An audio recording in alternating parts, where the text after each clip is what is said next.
श्री सुब्रह्मण्याष्टकम्।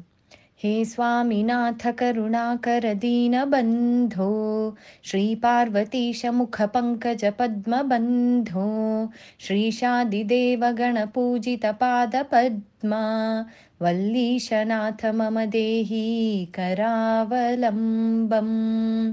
देवादिदेवनुत देवगणाधिनाथा, देवेन्द्रवन्द्य मृदुपङ्कज मञ्जुपादा, देवर्षि नारद मुनीन्द्र सुगीतकीर्ते, वल्लीशनाथ मम देहि करावलम्बम्। नित्यान्नदाननिरताखिलरोगहारिन्, तस्मात् प्रदानपरिपूरितभक्तकामा, श्रुत्यागमप्रणववाच्य निजस्वरूपा, वल्लीशनाथ मम देहि करावलम्बम्।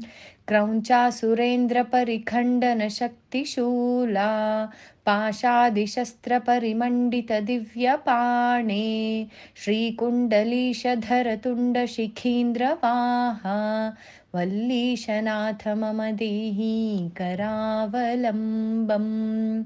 देवादिदेवरथमण्डलमध्यवेद्या, देवेन्द्रपीठनगरं दृढचापहस्तं, शूरं निहत्य सुरकोटिभिरीड्यमानं, वल्लीशनाथ मम देहि करावलम्बम्। हारादिरत्नमणियुक्तकिरीटहारा, केयूरकुण्डललसत्कवचाभिरामा, हे वीरतारकजयामरबृन्दवन्द्या, वल्लीशनाथ मम देहि करावलम्बम्। पञ्चाक्षरादिमनुमन्त्रितगाङ्गतोयैः, पञ्चामृतैः प्रमुदितेन्द्रमुखैर्मुनीन्द्रैः, पट्टाभिषिक्तहरियुक्तपरासनाथा, वल्लीशनाथ मम देहि करावलम्बम्।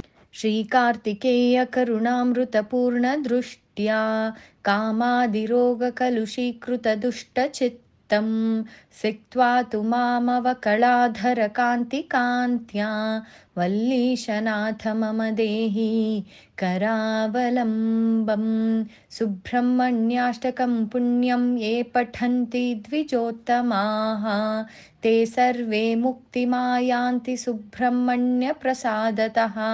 सुब्रह्मण्याष्टकमिदं प्रातरुत्थाय यः पठेत्, कोटिजन्मकृतं पापं तत्क्षणादेव नश्यति। श्री सुब्रह्मण्याष्टकं सम्पूर्णम्।